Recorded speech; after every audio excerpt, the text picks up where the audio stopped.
कई वर्षों पहले की बात है। उज्जैन के पराक्रमी राजा विक्रमादित्य की बहादुरी पूरे भारत में चर्चित थी। उनकी बुद्धिमानी और साहस के कारण हर कोई उनका सम्मान करता था। एक दिन राजा विक्रमादित्य के दरबार में एक तांत्रिक आया और उन्हें एक अजीब सी चुनौती दी। उस तांत्रिक को एक बेताल चाहिए था जिसे वो अपनी तंत्र साधना के लिए प्रयोग करना चाहता था। बेताल को पकड़ना किसी के लिए भी आसान नहीं था क्योंकि वो एक रहस्यमय और चालाक जीव था। लेकिन फिर भी राजा विक्रमादित्य ने अपनी तलवार उठाई और जंगल की ओर चल पड़े। वो ये जानते थे कि उन्हें बेताल को पकड़ने के लिए बहुत ही चतुराई से काम करना होगा। जैसे ही वो उस प्राचीन पेड़ के पास पहुंचे जहां पर कि बेताल का वास था, राजा विक्रमादित्य को एक अजीब सी सिहरन महसूस हुई। उन्होंने बेताल को पेड़ से उतारा और अपने कंधे पर लाद लिया। जैसे ही राजा विक्रमादित्य बेताल को लेकर जंगल से बाहर निकलने लगे, बेताल ने अपनी चुप्पी तोड़ी और एक रहस्यमय कहानी सुनाना प्रारंभ की।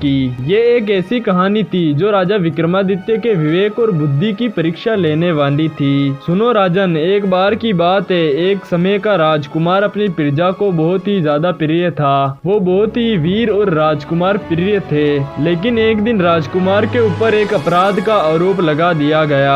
आरोप ये था कि राजकुमार ने अपने एक वफादार मित्र को धोखा दिया और फिर उनकी हत्या कर दी। राजकुमार की माँ को जब ये बात पता चली तो राजकुमार की माँ रोते रोते न्याय मांगने राजा के पास पहुंची। लेकिन वहां पर कुछ ऐसे सबूत सामने आए कि खुद राजा को भी मानना पड़ा कि शायद से हत्या राजकुमार ने ही की है। अब तुम्हें यह बताना है राजन कि उस राजकुमार की हत्या किसने की। क्या ये राजकुमार पर लगाया हुआ आरोप सही था या इसके पीछे कोई रहस्य था। राजा विक्रमादित्य ने अपनी सूझबूझ का इस्तेमाल करते हुए जवाब दिया, हर इंसान का अपने हित में कार्य करने का स्वभाव होता है, परंतु सत्य यही है कि राजकुमार बिल्कुल निर्दोष था। उसने अपने मित्र के प्राण इसलिए लिए क्योंकि उसने उसे दुश्मन के चंगुल से बचाने के लिए एक दर्दनाक झूठ बोला था। तुमने सही कहा राजन, परंतु ये रहस्य और भी गहरा है। असल में ये मित्र राजकुमार का था ही नहीं बल्कि ये दुश्मन की एक चाल थी। लेकिन इस कहानी का अंत तुम ही जान पाओगे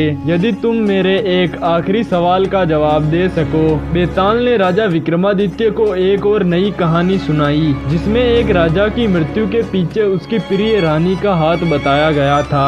राजा ने रानी पर शक किए बिना उसकी प्रेम और निष्ठा पर विश्वास किया। लेकिन रानी असल में एक खतरनाक तांत्रिक की शिष्य थी जो कि उसे खत्म करने की फिराक में था। अब बताओ राजन, क्या राजा का अंत उसी रानी के हाथों होना तय था। राजा विक्रमादित्य ने बड़े ही कॉन्फिडेंस के साथ जवाब दिया, नहीं बेताल, प्रेम की परख तभी होती है जब जीवन में कोई बड़ा संकट आता है। उस राजा ने अपने प्रेम पर भरोसा कर रानी को सच्चाई का आईना दिखा दिया और रानी ने उसी पल तांत्रिक को छोड़कर राजा के साथ में रहना स्वीकार कर लिया। तुम सच में ही बड़े बुद्धिमान हो राजन, लेकिन ये याद रखो कि हर सच्चाई का एक और पहलू भी होता है। जिस दिन तुम इस दुनिया की सारी सच्चाइयों को जान लोगे उसी दिन मैं खुद तुम्हारा दास बन जाऊंगा। इतना कहकर बेताल फिर से गायब हो गया और पेड़ के ऊपर चला गया। तो ये थी राजा विक्रमादित्य और बेताल की एक अनोखी कहानी। हर एक कहानी एक नई परख, नया रहस्य और नई चुनौतियां लेकर आती है।